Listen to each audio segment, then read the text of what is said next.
see everybody. Bright and early. Ken, what's up? Well, Jay, you've been coming to SEMA for years. Do you have any memories of your first SEMA show? Well, I mean, the first time I came, how long ago? There was one booth, it was J.C. Whitney, and he was selling X-ray specs, so you could see the bones in your hand and see women naked. I didn't quite understand how it worked, because in the ad, you'd see the bones in his hand, then you'd look at a woman, and of course, she'd have no clothes on. And I always wondered how those specs, I never got them to work properly. But it's amazing how big it's gone and how legitimate it's become. You know, that's the really exciting part to me, is the cars are now not only faster, they handle better, they stop better, they get better gas mileage. You know, as you probably know, there's been a couple of pretty high-level accidents in the last couple of months involving high-performance cars, and a lot of times you see the press, they love to get on that, we hate cars, aren't they dangerous? But then they look at them and they realize, whoa, that chassis is better than the original chassis. That motor gets better mileage than the original motor. Those brakes stop a lot better than the original brake. And it tends to calm it down. So I'm real proud of the industry for not just making it all performance, but making it performance with safety and handling as well. So it's very exciting. What do you think's driving all this energy to make the SEMA show bigger and more exciting every year? Well, I think it's American ingenuity. You know, I see a whole resurgence in American manufacturing, whether it's Corvette or Chevrolet. I mean, the fact that Chevrolet can make this Corvette for $60,000. I like everybody else, I was at the unveiling, I thought, okay, the C7 will continue for 70 to 80,000, and then they'll come out with this new one for 200. For example, the NSX is $205,000, one of those. You know, and when they announced the price at $60,000, I mean, it's a real triumph of American manufacturing and ingenuity. And it's not as if they, you know, put a torque converted transmission because it's lighter, you know, none of that nonsense. They have a bespoke transmission for it, a dual clutch. I mean, that chassis is as sophisticated as anything from Lamborghini or Ferrari. You know, I love the fact that all the American companies are run by engineers.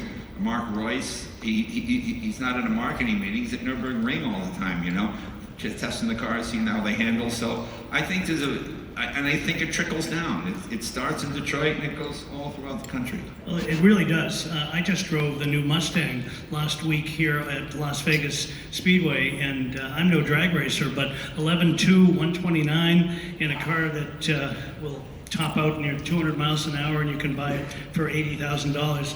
Amazing. Yeah, I mean, it's really exciting to see American manufacturing competing with the Europeans at, what, a third of the price, or 25% of the price almost? I mean, it's great, and like I say, and it trickles down to all these manufacturers here, you know, little cottage industry guys, and, you know, I live in Burbank, which has a ton of guys left over from Lockheed and all the aircraft, and they're always building and doing stuff, and it culminates here, so it's really cool.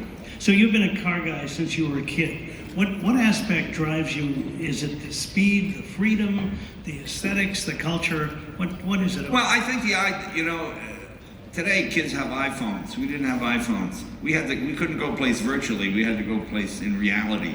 You know, like when we were kids, you had to. Like now, kids sit at home and they go, hey, send me a naked picture of yourself. Okay, click. In our day, you had to get in your car, go to the girl's house, make sure her parents weren't home, somehow convince her to take her clothes off, take the picture, then you had to find a drugstore 2 towns away from your town that didn't know your parents that would develop the picture, and then when you got the picture back, there'd be black bars over all the good parts. And so it was horrible. It was horrible. So that's why we need the car. We had to get to the girl's house. So the vast majority of your car collection, they're collector cars. Some of them are over 100 years old. Right. But what do you see as the future? Some of the people interviewing me are over 100 years old. Yeah. What do I see as the future? I think the future is really exciting. You know, 3D printing has been the greatest breakthrough. I have like a lot of old steam cars, and you're not going to go to a junkyard and find a feed water heater for a 1901 white steam car. But with 3D printing, you can scan one, or you can scan a picture of one and manufacture it.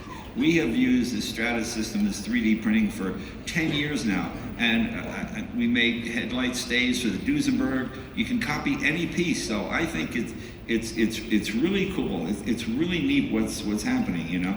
Well, I don't think you see yourself as a hot rodder, but I've been with you with your Doble steam car that's got disc brakes that have been retrofitted. I mean, Right. you do modify some of your cars to make them safer, make them stop. Well, yeah, you have to modify it, not to stop better, just to stop at all, you know. I mean, you can only use accident avoidance technology. So I'm like, hey, you know, you can't do that.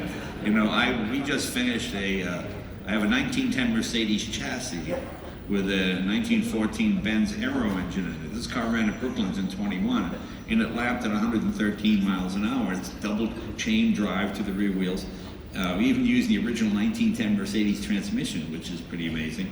But it didn't stop. So I found an axle from a 29 Lincoln, and we put that on the front, and we put disc brakes hidden in fake drums. I've got the real axle, I can go back at any time, but now I can actually drive the car on the street, and that's the fun part. Sounds like a hot rodder to me. Yeah, a bit of a hot rod. Tell us about this Bronco that people are going to see later. Well, I can't tell you about it. We're unveiling it at 10:30. It's sort of a secret. And we're not even sure it's a Bronco. Okay, that's good keeping that secret. But no, you're not going to blow. This is really good. You come to the Ford booth at 10:30. This is really something pretty cool. Pretty cool. So you've had tremendous success in your career with the Tonight Show, and now you've got Jay Leno's Garage. You've got a new line of products. Tell us a little about that. Well, these are, you know, the correct way to do the product thing is you go to a company and they give you a huge check and you hold up the product and they go spend the money. Or you spend 10 years developing the stuff in your own garage. You know, I mean, cost-wise, it's not the most efficient, but it's more satisfying because these are the products we developed in our garage and we actually use it on my own car. So when people come up to me, you know, when I did the Tonight Show, you get offered huge money to hold up the Budweiser can or whatever it is. But I don't drink, so to me, I didn't want to sell something I didn't believe in. So with these are products we developed them ourselves. Went to chemists, you know, found the best products, you know, that we could develop, and we put it out there, and people seem to like it. It's been out for a couple of years now, and it's doing quite well. It's doing well. The repeat business we get is good, so I'm proud of that. So last question. All right. This room is filled with companies who are pushing boundaries and putting a lot on the line to bring new products to market. Mm-hmm. What words of wisdom can you share as we send them off to begin the 2019? Oh, I don't know what words of wisdom. I mean, to me, I'm just proud to see American manufacturing at the forefront. I would say probably 90% of suppliers here today, it's American-made stuff built here in America. I mean, I just like that. I like that feeling, you know. I like seeing that little flag on there. And I think, you know, I'm not really a computer guy or a stock and bond guy. You know, whether you like Henry Ford or not, he built a product, and that product then needed somebody to make tires, and then they needed somebody to develop oil, and then they needed somebody to make all the other assorted parts and the stampings for steel, and one leads to another, and that's how you build a country, that's how you build an industry. The idea of just pressing keyboards and shifting paper around different countries, I mean, it seems like a false narrative. It doesn't seem like it gets you anywhere, you know? The nice thing, I mean, everybody here, every industry here supports the industry at the next table. The tire guy supports the wheel guy, supports the lug nut guy, supports, you know, and it's great to see it's all interconnected and that everybody gets, and of course with social media and all the stuff now, you can find out right away what products are good and what's bad. You know, the auto industry is kind of like the restaurant industry in the sense that if there's not an A in the window, nobody goes there anymore. They don't, I mean, car magazines were more fun when we were kids because there were cars that were just terrible. You know, just awful cars. And the magazines had a field day talking about what a piece of crap this thing was. Now, everything is very good. You know, exhaust systems don't rot out anymore. You know, my dad used to go to Midas Muffler every 2 years with it. He had a guarantee that looked like the Magna Carta. It was so old. And he got that lifetime guarantee, you know. He'd go in there with a 12-year-old car and get the new muffler, you know. know. But those things don't happen anymore because the products are so good, the quality is so high, and that's what's really exciting to see. It's just, I think it's a resurgence of American manufacturing. I think we're living in a golden age of horsepower now. I mean, whatever you thought the 60s were, 425 horsepower.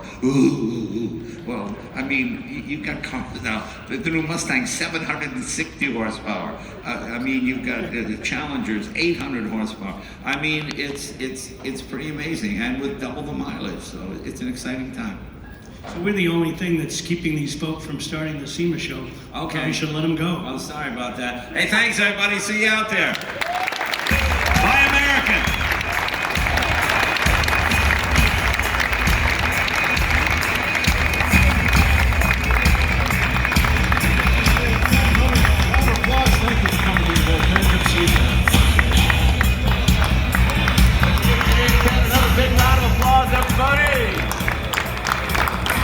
Well, friends, that looks like a wrap. How about I'd like that, to thank you all. It's been a great day, and it's now